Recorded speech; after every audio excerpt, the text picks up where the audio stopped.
अस्सलाम वालेकुम students. Fayaz educational institute Faizabad Naugam की ऑनलाइन क्लासेस में आपका खैर मकदम है। आज हम पढ़ेंगे डेटा हैंडलिंग में जो लास्ट एक्सरसाइज है प्रोबेबिलिटी। लेकिन इससे पहले कि हम एक्सरसाइज पर जाए हम कुछ टर्म्स डिफाइन करेंगे। पहली टर्म है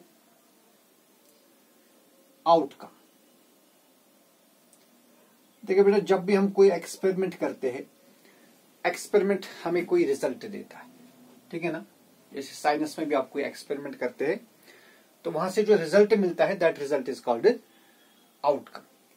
इसी तरह अगर आप बात करेंगे कॉइन्स की, देखिए अगर आप एक कॉइन को, जैसे क्रिकेट मैच जब स्टार्ट करते हैं so we toss a coin.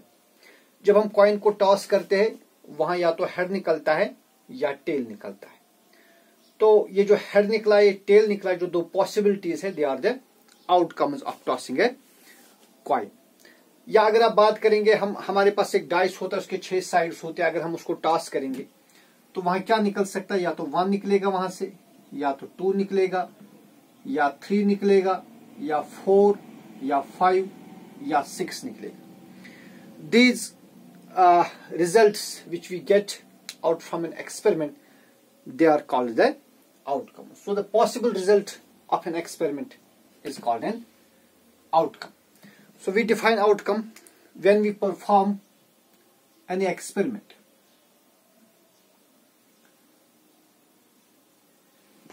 When we perform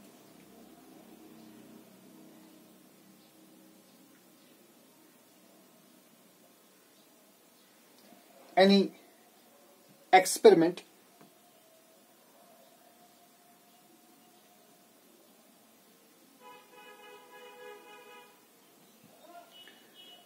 the result obtained is called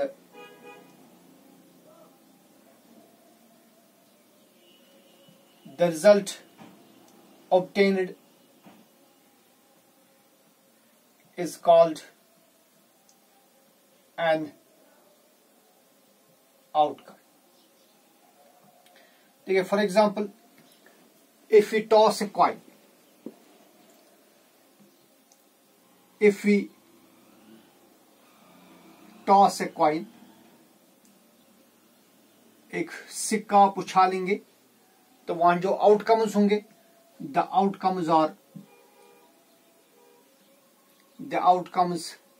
are head और टेल। या तो वहां हेड निकलेगा या वहां टेल निकलेगा, है ना। इसी तरह अगर आप एक डाइस, जैसे कि मैं कह रहा था, रोल करेंगे तो वहां 1 निकलेगा, या 2, 3, 4, 5, 6, ये सारे क्या हो गए, ये हो गए आउटकम्स, ठीक है। इसके बाद बेटा दूसरी टर्म जो आपको डिफाइन करनी है that is random experiment.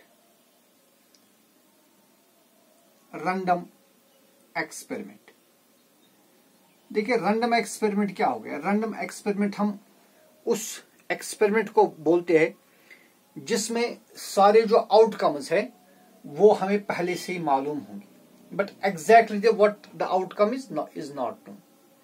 For example, अभी अगर आपने एक कॉइन टॉस कर दी तो आपको टॉस करने से पहले ही पता है कि या तो भाई हेड निकलेगा या टेल निकलेगा, ये तो आपको पहले ही जानते हो और कोई ऑप्शन है ही नहीं।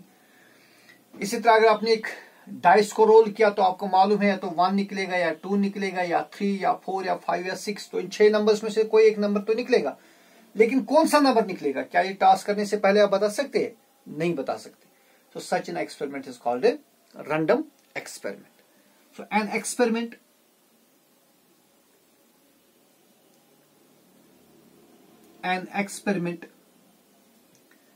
in which all the possible outcomes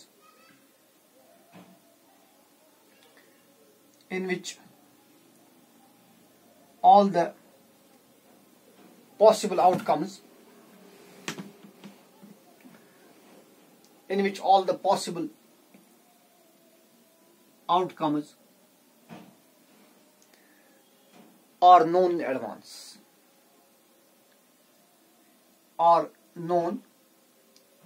in advance, but the exact outcome is not known.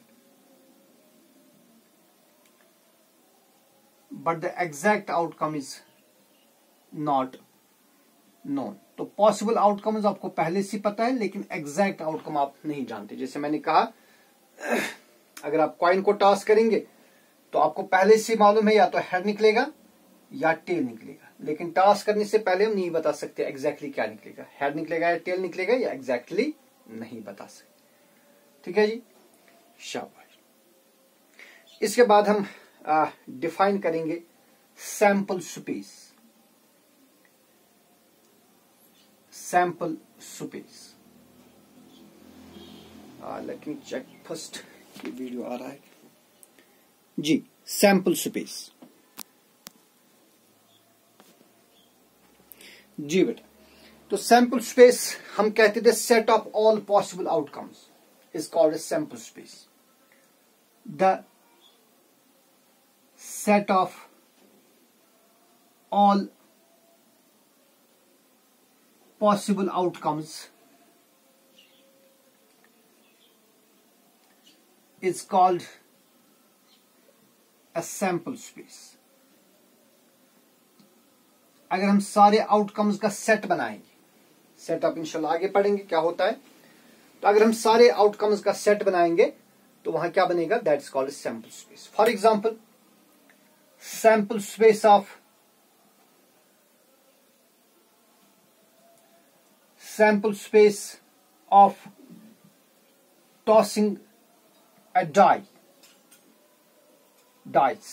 अगर हम एक डाइस को टॉस करेंगे या रोल करेंगे, वहां जो आउटकम्स निकलेंगे क्या निकलेंगे, या तो 1 निकलेगा या 2 निकलेगा या 3 या 4 या 5 या 6। सो this is sample space. Sample space को हम रिप्रेजेंट करते हैं एस या कैपिटल ए से। इसी तरह मैंने 2 कॉइन्स टॉस करी, सैंपल स्पेस ऑफ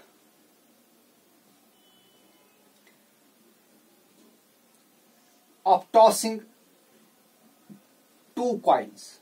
देखिए, अगर 2 कॉइन्स हम एक साथ टॉस करेंगे तो उसका सैंपल स्पेस क्या बनेगा, या तो दोनों कॉइन्स में हेड निकलेगा, या तो पहली कॉइन में हेड निकलेगा और दूसरी में टेल निकलेगा, या पहली कॉइन में टेल निकलेगा और दूसरे में हेड निकलेगा, या तो दोनों कॉइन्स में टेल ही निकलेगा। So this is a sample space of tossing 2 coins और tossing a coin twice। Okay,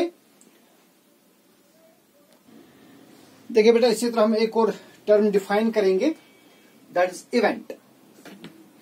देखिए, अगर हम इस आउटकम का जो सैंपल स्पेस है, सैंपल स्पेस का कोई भी एक सबसेट लेंगे, सैंपल स्पेस का हम कोई छोटा सा पोर्शन लेंगे, that is called the event. So event any subset here means a short portion। इसका कोई छोटा सा हिसाब लीजिए, any short part of this sample space, that is called event। any subset of a sample space is called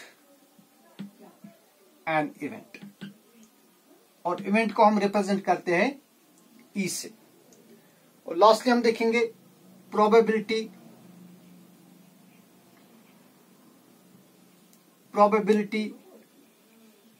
of an event is written as P of E।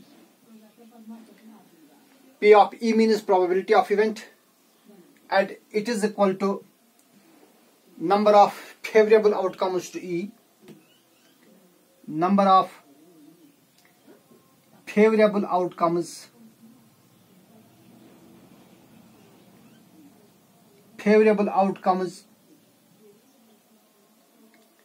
to E divided by total number of outcomes। देखिए, आप याद रखेंगे, probability of an event is equal to number of favorable outcomes to E divided by total number of outcomes। तो ये जो आपको याद रखनी है, ये डेफिनेशन, ये फॉर्मूला इसी पर हम एक्सरसाइज करेंगे। तो अब हम चलेंगे एक्सरसाइज 5.3। पहला क्वेश्चन है,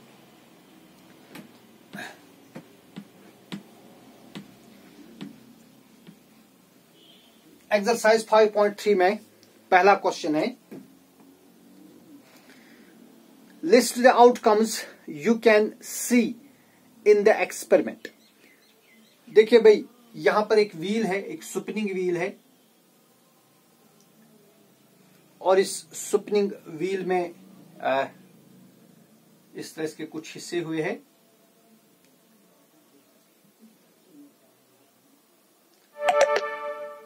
और यहां पर एक एरो है। तो जब आप ये व्हील घुमाते हैं तो ये कहीं पर, ये एरो किसी एक हिस्से में यहां पर ठहरेगा। तो यहां इसके दो हिस्से हुए, इसका नाम है ए, यहां पर है बी, फिर सी, डी और ए। तो अगर हम ये व्हील घुमाएंगे तो सैंपल स्पेस क्या होगा, यानी आपको बताने कि ये एरो कहां पर ठहरेगा, या तो ए पर ठहरेगा, या बी पर, या सी पर, या डी पर, या फिर वापस ए पर। तो मेरे ख्याल में यहां पर ए के बदले ई होना चाहिए। चलो बहरहाल इसने ए ही लिखा है तो अब हम ए ही मानेंगे। Spinning a wheel, so sample space of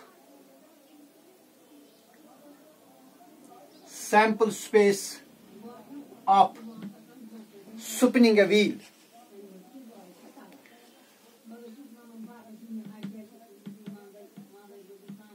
spinning the wheel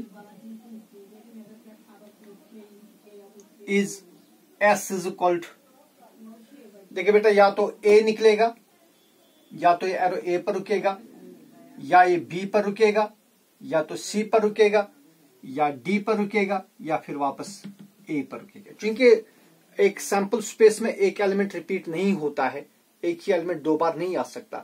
तो इसलिए मैं कह रहा हूं यहां पर ये गलती हुई है क्वेश्चन में, यहां पर ए नहीं बल्कि ई होना चाहिए। अब कोई बात नहीं, अगर आप ए ही रख देंगे तो इसकी सैंपल स्पेस बनेगी ए, बी, सी, डी एंड ई। तो पहले केस में हमें सिर्फ आउटकम्स बतानी, यहां पर सॉरी ये सैंपल स्पेस नहीं है, बल्कि सैंपल स्पेस में दूसरा हमें क्वेश्चन कहता है, list the outcome you can see in these experiments, spinning a wheel, tossing two coins together. वो हम बाद में देखेंगे, यहां पर मैं इसको पहले करेक्ट करूंगा। यहां पर हमें क्वेश्चन सैंपल स्पेस नहीं कह रहा, देखिए यहां पर मैं करेक्ट कर दूंगा, यही मैं सोच रहा था कि ए दो बार नहीं आएगा। तो यहां पर हमें सैंपल स्पेस नहीं बल्कि हमें आउटकम्स बताने। तो आउटकम्स में हमें एरो इसमें ब्रैकेट्स में नहीं लिखाना है। So all the possible outcomes are, all the outcomes are, देखिए आउटकम्स में ए भी आ सकता है, बी, सी, डी और फिर से। लेकिन अगर आप इसका सैंपल स्पेस बनाएंगे, देखिए जो मैं भी बात कर रहा था, अगर आप इसका सैंपल स्पेस बनाएगा तो ए दो बार नहीं आ सकता, तो फिर सैंपल स्पेस में ए ये एक ही बार आएगा। ठीक है, शाबाश। फिर दूसरा है टॉसिंग टू कॉइन्स टुगेदर। अब अगर दो कॉइन्स को हम एक साथ टॉस करेंगे, उसका सैंपल स्पेस क्या बनेगा? We have to write sample space, बल्कि सिर्फ हमें बताना है sample space of tossing two coins together. So sample space of tossing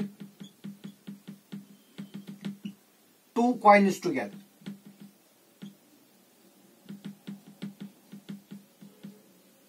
is S is equal to। अब अगर आप दो कॉइन्स एक साथ टॉस करेंगे, या तो दोनों कॉइन्स हेड दिखाएंगे, या तो पहली कॉइन में हेड और दूसरी में टेल दिखेगा, या पहली कॉइन टेल और दूसरी कॉइन हेड दिखाएगी, या फिर दोनों ही कॉइन्स हेड दिखाएंगे। तो ये बनेगा सैंपल स्पेस। ठीक है, sample space of tossing two coins simultaneously. Question number 2, when a die is thrown list its outcome of an event of getting a prime number. देखिए बेटा, दूसरा क्वेश्चन है, दूसरे क्वेश्चन में when a die is thrown, देखिए एक die उसके 6 sides होते हैं, ठीक है ना, तो यही डाई हम रोल करते हैं। List the outcomes of an event of getting, तो हमें बताना है प्राइम नंबर जो है इसके उसका आउटकम कितना होगा। फिर दूसरे पार्ट में हमें नॉट ए प्राइम नंबर, फिर इसी तरह number greater than 5 and number greater than number not greater than 5। तो पहले हम देखेंगे सैंपल स्पेस क्या बनेगी। देखिए सैंपल स्पेस ऑफ, ये क्वेश्चन नंबर 2 है, sample space of throwing a die or rolling a die। तो डाई में 6 साइड्स होते हैं, उसका सैंपल स्पेस बनेगा या तो 1 निकलेगा, या तो 2 आएगा, या 3, या 4, या 5 और 6। ठीक है, अब हमें क्या करना है, now we have to list the outcome of an event getting number 1 prime number. तो first part, outcome of getting a prime number।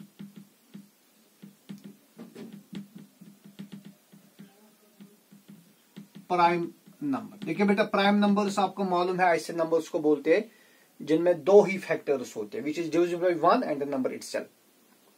तो जो 1 है, 1 ना प्राइम नंबर है ना कंपोजिट नंबर है, 2 प्राइम नंबर है, 3 प्राइम नंबर है और 5 प्राइम नंबर है। लिहाजा इसमें कौन कौन सा नंबर आएगा, इसमें 2 आएगा, 3 आएगा या 5 आएगा। ठीक है, सो this is outcome of getting a prime number is 2, 3, 5। इसी तरह में बोल रहा है दूसरा part, not a prime number. अब देखिए जो बाकी नंबर्स रहेंगे वो सारे वो प्राइम नहीं है, दे आर नॉट प्राइम, न 1 प्राइम है, न 4 प्राइम है और न 6 प्राइम है। तो दूसरा पार्ट है outcome of getting not a prime number. अब मैं शॉर्ट में लिख दूंगा P number. So outcome of getting not a prime number. अब जो बाकी नंबर रह गए, 1 प्राइम नहीं है, 4 भी प्राइम नहीं है और 6 भी प्राइम नहीं। So outcome of getting not a prime number is 1, 4 and 6। फिर दूसरे पार्ट में है ए नंबर ग्रेटर देन 5। देखिए बेटा इन नंबर्स में जो 5 से बड़ा सिर्फ एक ही नंबर है, and that is 6। So outcome of getting a number greater than 5। तो हमें इस सैंपल स्पेस में से अब वो आउटकम्स दिखने हैं विच आर ग्रेटर देन 5। तो 5 से बड़ा तो सिर्फ 6 है, लिहाजा इसमें हमें सिर्फ 6 मिलेगा। ठीक है जी। इसी तरह outcome of A number not greater than 5। अब जो नंबर 5 से बड़े ना हो, outcome of getting a number not greater than 5, जो कि 5 से बड़ा ना हो,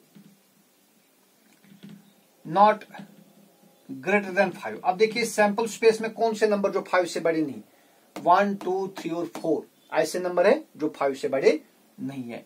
तो इसका जो आउटकम बनेगा दैट इज 1, 2, 3, 4। ओके, शाबाश। अब क्वेश्चन नंबर 3 है, बिल्कुल इसमें 5 भी आएगा क्योंकि 5 भी तो 5 से बड़ा नहीं है ना। जो 5 है 5 भी 5 से बड़ा नहीं है, 5 तो 5 के बराबर है, लिहाजा 1, 2, 3, 4 और 5 बनेगा। सॉरी यहां पर आप फिर से देखिए, we have to find outcome of getting a number not greater than 5, जो कि 5 से बड़ा ना हो। तो 5 से बड़ा 1, 2, 3, 4, 5 ये सारे 5 से बड़े नहीं। 5 से बड़ा तो सिर्फ एक ही नंबर है और वो है 6, लिहाजा वो इस आउटकम में नहीं आएगा। फिर है question number 3, find probability of pointer stopping on D. देखिए जो पहला पार्ट है हमारा, हमें बताने की क्या प्रोबेबिलिटी है कि जो पॉइंटर है वो डी पर रुके। हमें फिर वापस जाना है क्वेश्चन नंबर 1 पर। क्वेश्चन नंबर 1 में आपने जो सैंपल स्पेस देखी, क्वेश्चन नंबर 1 पर हमें वापस जाना है। वहां पर आपने देखा जो आउटकम्स है वो है ए, बी, सी, डी और फिर है वापस A. These are all outcomes. So what is the probability that the pointer stopping on D, क्योंकि D इसमें एक ही बार है, so probability of, मैं इस तरह लिखूंगा, let E is the event, let E is the event, the pointer stops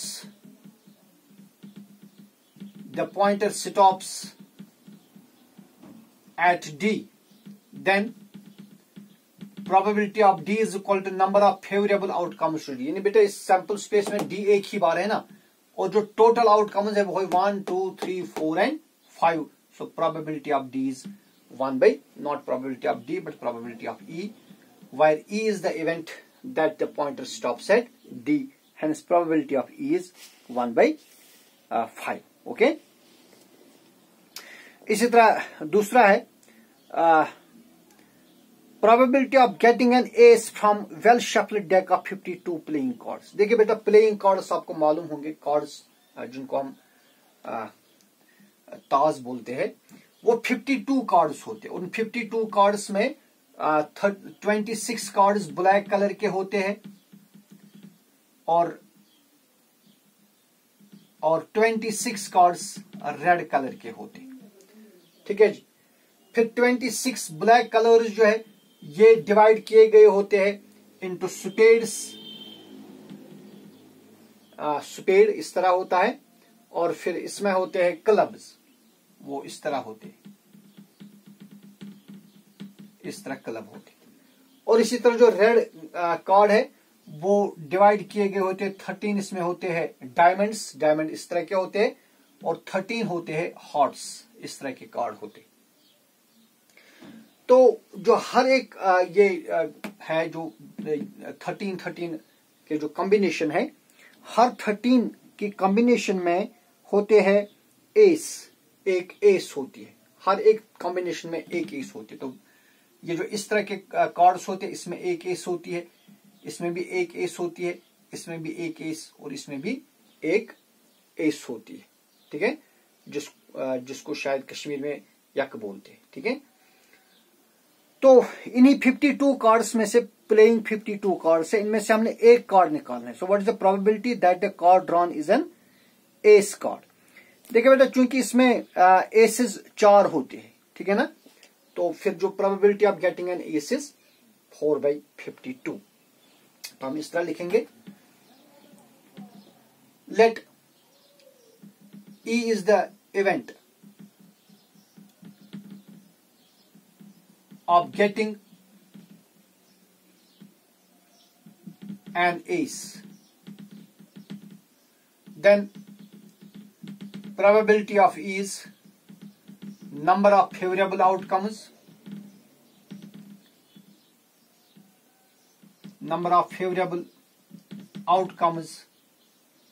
divided by total outcomes। देखिए favourable outcomes कितने हैं इसमें, मैंने कहा कि इसमें 4 एसेस होते हैं। So it is 4 and divide by 52 cards होते हैं ना total. So it is 4 by 52, that is 4 1 are 4, 4 13s are 52, hence probability of getting an ace card is 1 by 13। Okay, इसी तरह इसमें सी पार्ट है, find the probability of getting a red Apple from the given figure. देखिए यहाँ पर एक figure है और इस फिगर में कुछ एप्पल्स बने हुए हैं, इनमें से ग्रीन एप्पल पर जी लिखा है और रेड एप्पल पर आर लिखा है। तो इसमें ग्रीन एप्पल्स 1 2 और 3 है, जबकि रेड एप्पल्स 1 2 3 और 4 है, कुल मिलाकर 7 एप्पल्स है। So we write let is the event of getting a red apple, ये तीसरा पार्ट है इसका। Let is the event of getting a red apple, then probability of E is number of favorable outcomes divided by total outcome। अब बेटा favourable outcomes यानी इसमें red apples कितने हैं, out of 7 apples red are 1 2 3 4, there are 4 red apples and total number of apples are 7, hence probability of getting a red apple is 4 by 7। तो ये question number 3 था। इंशाल्लाह नेक्स्ट वीडियो में हम क्वेश्चन नंबर 4 करेंगे, तो आप मेहनत करते रहिए। अल्लाह हाफिज।